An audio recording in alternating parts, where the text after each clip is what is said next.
మా గోడు పట్టించుకోండి మహాప్రభు.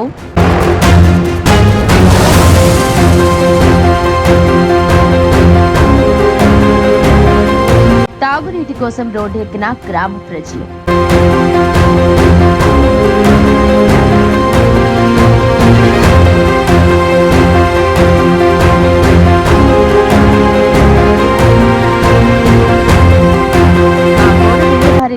త్రాగునీరు ఇప్పించండి మహాప్రభు అంటూ భద్రాద్రి కొత్తగూడెం జిల్లా అశ్వరావుపేట మండలం కొత్తూరు గ్రామంలో మంచినీటి కోసం గ్రామ ప్రజలు రోడ్డు మీద బైఠాయించారు. మాకు మంచినీటి సమస్య తీరే వరకు మేము సమ్మె విరమించుకోము అంటూ నినాదాలు చేశారు. ఎంతమంది అధికారులు వచ్చినా మేము పరిష్కారం చేస్తామని చెప్తున్నారు తప్ప మా గోడు ఎవరూ పట్టించుకోవడం లేదని వాపోతున్న గ్రామ ప్రజలు. త్రాగునీటి కోసం గ్రామ ప్రజలు కిలోమీటర్ల మేర నడిచి వెళ్లి వాగు నుండి నీరు తెచ్చుకుంటున్న వైనం. ఏళ్ల తరబడి సమస్య ఉన్నా పట్టించుకునే అధికారులే కరువయ్యారు. మందు బండి ఉదయమే వస్తుంది కానీ మంచినీళ్లు కరువాయే అంటూ నినాదాలు చేశారు. అనంతరం ఆర్డబ్ల్యూఎస్జేఈ లక్ష్మి, ఎండిఓ శ్రీనివాసరావు ప్రజలతో మాట్లాడుతూ తక్షణమే ఈ సమస్యను పరిష్కరిస్తామని హామీ ఇచ్చారు. అనంతరం పోలీస్ శాఖ వారు సమ్మెను విరమించమని ప్రజలతో మాట్లాడారు. చివరిగా అధికారుల హామీతో సమ్మె విరమించిన గ్రామ ప్రజలు.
ఇప్పుడు ఈ కొత్త ప్రభుత్వం వచ్చాక కూడా 5 సార్లు పోయి చెప్పుకొచ్చాం.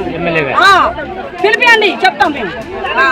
కొత్త ప్రభుత్వం వచ్చాక కూడా 4 సార్లు 5 సార్లు ఆయన దృష్టికి తీసుకుపోయి చెప్పి వచ్చినాం. ఎమ్మెల్యే గారు దృష్టికి తీసుకొని ఆయన ఓట్లు అడగడానికి వచ్చినప్పుడు కూడా చెప్పినాం, అయ్యా నీ దండం పెడతాం, మా ఊళ్ళో నీళ్లు లేవు, మీరు మిమ్మల్ని గెలిపిస్తాం, మీరు గెలుస్తారు కానీ మా ఊళ్ళో నీళ్లు పెట్టండి అయ్యా, మాకు మంచి మోటార్లు వేయండి అయ్యా, మా బజార్లో మా పంపులు వేయండి అయ్యా అని కూడా ఫస్ట్ మా ఓట్లు వేయకపోతే కూడా చెప్పినాం. ఇంకేం చెప్పాలయ్యా? తింటుపోయి వాగులో పడేస్తారు, అది 3 రోజులు వస్తుంది, వాగు వచ్చి కొట్టుకపోతుంది. నాకు ఎప్పటికీ మాకు అట్లాంటివి కాకుండా మంచి స్థలం చూసి మాకు మోటార్ వేసి పెడితే మేము ఎప్పటికీ సచ్చినా మీ కడుపులో తీసుకోవాలి. ఈ దండాలు పెట్టడం మాకు నీళ్ళ సమస్య తీర్పండి. నీళ్ళ మొదటిసారి అయితే కాదు, ఇది 4వ సారి మేము మొదలుపెట్టింది. అంటే గత ప్రభుత్వాలలో కూడా మేము ధర్నాలు అనేది చేసాం. చేసిన తర్వాత కానీ శాశ్వత పరిష్కారం అనేది ఏఈఓ గారు వచ్చారు, పోలీసు ఎస్ఐ గారు వచ్చారు. కాకపోతే ఏంటంటే మమ్మల్ని ఓట్లప్పుడు అడిగింది వీళ్ళు కాదు, మాకు గెలిపించండి అని. మా సమస్యలు చూసి మా సమస్యలు పరిష్కారం చూపిస్తాను ఎమ్మెల్యే గారు తిరిగితే మీ ఎమ్మెల్యే గారు నీళ్లు కడుక్కోవడానికి కూడా లేవు. అమ్మాయి డెలివరీ అవుతుంది, నీళ్లు లేవా? ఊరంతా ఏడుకుంటుంది. ఏ ఇంటికి వచ్చి నీళ్ళు ఇయ్యరా? ఊళ్ళోనే నీళ్లు లేవా? మీరేం చెయ్యాలి? ఆ పిల్లలంతా పోవాలా? మేము కావాలి, ఏం కావాలి చెప్పాలి. ఎమ్మెల్యే గారు ఓట్లప్పుడైతే వచ్చి మా ఇల్లు తిరిగి బసబసా తిరిగి ఓట్లు వేయండమ్మా. మీ సమస్యలన్నీ తీరుతాం, మీ బాధలన్నీ తీరుతాం. మంచినీళ్ళు రావాలి.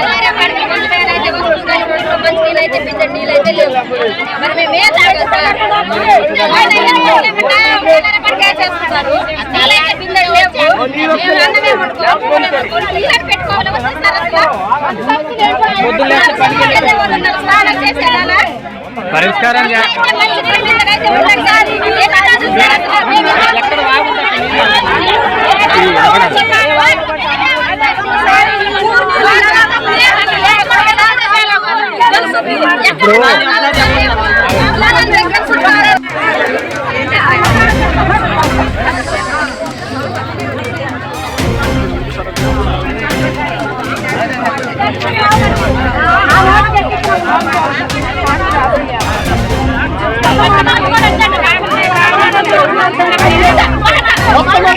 అయిపోతుంది మనకి.